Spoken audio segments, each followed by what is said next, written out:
Hi there, it's Bill with Smart Trades. It's Sunday evening, August 1st, and just a quick update here since the futures are doing their thing and getting a little bit of a rally in the Russell and the S&P and the NASDAQ.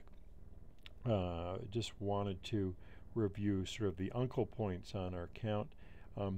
If you'll remember, we were looking at resistance up around the area in the Russell around the 664 area, 665, and indeed the market did keel over from there. And it can be counted on a close-only basis as 5 waves down.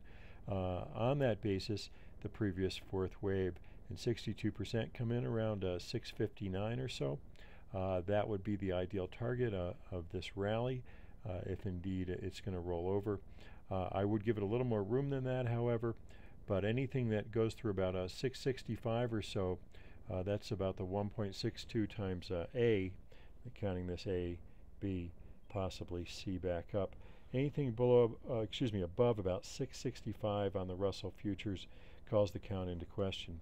Let's take a quick look while we're at it at the S&P.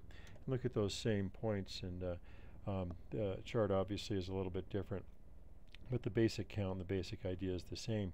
A equals C, in this case we're counting off this low ABC, comes in around 1107.25 basis the futures. The high so far is 1107, so that's as they say, that's a bingo, and you know, if we do roll over from that area, that would be just about a perfect hit on a corrective ABC. 78% comes in around 1111.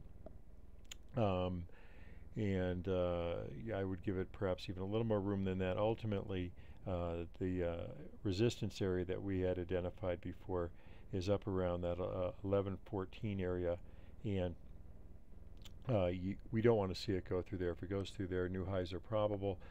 I would abandon the short-term count that the top is in and basically reboot.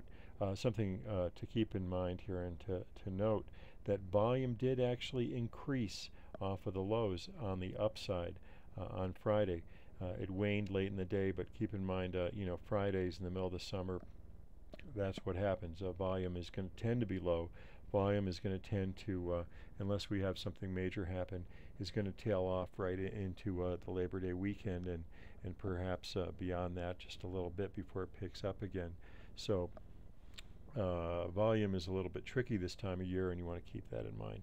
And finally, let's take a look at a longer term chart and pattern on the weekly S&P. Now everybody's been saying that this rally is a corrective triple zigzag. Could be, very well could be, and let's assume that it is, and let's call that entire pattern up until this point triple zigzag. Well, the deal is that even if it's a triple zigzag, it could be a triple zigzag A if indeed this is a completed pattern at the March of 2009 lows. And off of that A wave peak, we have pretty clearly a bull flag developing. It's ironic, all the bears are talking head and shoulders, bear flag, but right there on the weekly chart, clear as a bell, it's a bull flag. Now that said, I expect that the market's going to go down a little further. I still prefer the idea that this correction is too short, particularly in terms of time. This rally off the lows, off the March lows to the April peak of this year is about 58 weeks, I believe. So ideally, you'd want to see a correction that's going to last at least a third of that, you know, perhaps about 21 weeks. So that still gives us some time to go. Let's just see where 21 weeks takes us to. And that would take us out, excuse me, I'm looking at for the end date here, into perhaps the middle of September, perhaps into October. October low would be a classic. So we'll see. We could jostle around here and work our way lower and ideally hold the 940, 950 area. Again, that's what I'm looking for. Let's look back a bit too. I do want to bring this to your attention. Here's some bull flags back in the mid-90s, and just so you know, I've been following various Elliott wave analysts through the years, and at every one of these points on the breakout of these bull flags, there was a proclamation that the market had topped. You got to get short. We're heading into a bear market, and both, right here in September of '03, the word was get short. The biggest part of the bear is ahead.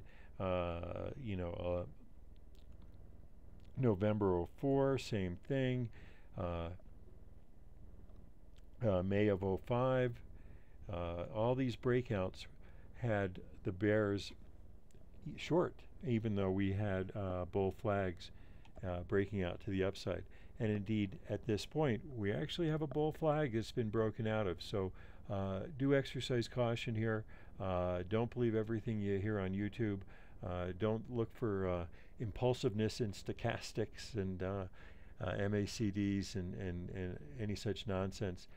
Believe price, believe what you see, and it's a bull flag. I don't think it's done to the downside, but it is.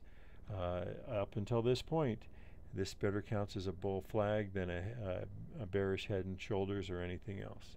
Anyway, hope you're having a good one. Enjoy the week ahead.